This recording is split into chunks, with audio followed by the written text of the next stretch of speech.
When you use a utility knife, start on a corner of where your lines meet, push the utility knife in about 1/4 of an inch. Never put your hand in front of the direction that you're cutting. That's how people get cut the most. And then slowly cut across that line 1/8 to 1/4 of an inch.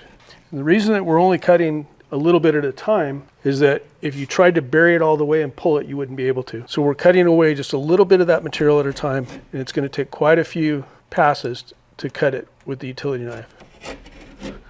You'll know that you've gone through once the knife passes all the way through the drywall.